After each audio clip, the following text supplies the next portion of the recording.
merci d'être avec nous. Alors tout d'abord, comment vous est venue l'idée de créer cette application mobile ? Bonsoir. Cette idée, en fait, elle est juste le résultat d'un constat. Après une soirée entre amis avec des échauffourées, on va dire, j'étais en train de parler lingala avec un ami. Ça n'a pas plu à une personne sur place qui nous a fait la remarque comme quoi c'était inapproprié de parler une langue africaine, sachant qu'on était à Londres et elle avait passé... Elle s'est sentie exclue. Tout à fait. Elle avait passé sa soirée à parler français et de là, je me suis dit, mais tu parles français, on est en Angleterre, c'est pas un souci. Et je parle lingala, c'est un problème. Et en fait, on a appris après, ensuite, qu'elle avait juste un petit souci, elle ne comprenait pas sa langue d'origine. Alors, pour mettre un peu plus d'inclusivité dans tout ça, vous avez créé l'application Yombs. Tout d'abord, que signifie Yombs ? Alors Yombs, ça a pas vraiment, enfin, ça a une signification, mais le mot Yombs en lui-même ne veut rien dire. C'est juste un petit clin d'œil à mes origines. Je suis originaire du Congo-Brazzaville de par mes parents, et on a une ethnie qui s'appelle les Yombés. Ce n'est pas la nôtre, mais je voulais faire un clin d'œil. Et j'ai appris aussi dans le langage urbain que yomb voulait dire énervé. Du coup, cette approche qui est un petit peu énervée, on va dire, pour un marché qui est déjà existant, dont les langues africaines sont mises un peu de côté, c'était arrivé un peu mettre un coup de pied dans la fourmilière.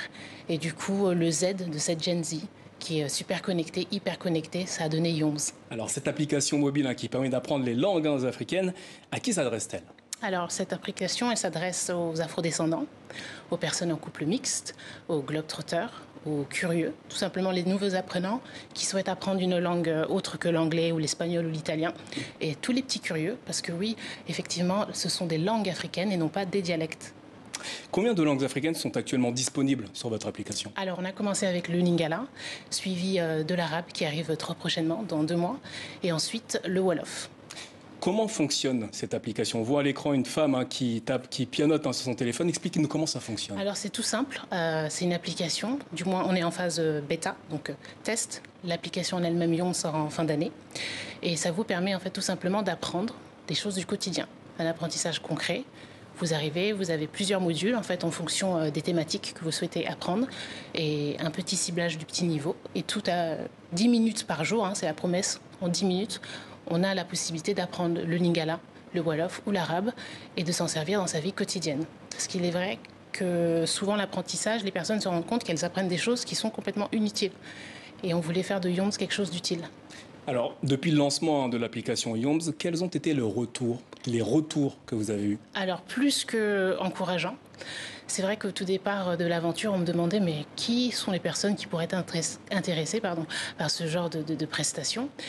Et tout simplement, j'ai remarqué que c'était compliqué pour un grand nombre de personnes de parler d'un sujet dont on n'avait pas connaissance ou tout simplement, on n'était pas simplement familier. Là, on a lancé avec les préventes. On a une centaine de personnes qui nous ont fait confiance. Alors, précisons que les 100 premiers ont une offre exceptionnelle. De quoi s'agit-il ? Tout à fait. Un abonnement à vie, illimité, pour les 15 prochaines langues disponibles sur l'application Yombs. Alors, quelles seront les prochaines étapes pour l'application Yombs ? Les prochaines étapes, c'est le lancement test avec l'application en elle-même, avec les fonctionnalités. Parce que là, on était en phase bêta, comme je l'ai dit précédemment, donc c'était vraiment une version minimalistique, si je peux même dire, et voir surtout d'abord, dans un premier temps, l'engouement que cette version-là allait donner. On a été même dépassé, surmené, les serveurs qui ont lâché. Je me suis dit, waouh, il y a vraiment quelque chose. Donc ensuite, une levée de fonds qui va pas tarder aussi à arriver et pouvoir lancer un produit avec 4 features, donc 4 fonctionnalités d'ici la fin de l'année et 3 langues. Gaëlle Matondo Matondi, ce qui signifie merci, gratitude. Merci d'être venu nous présenter l'application Yombs dédiée à l'apprentissage des langues présentes sur le continent africain. Merci.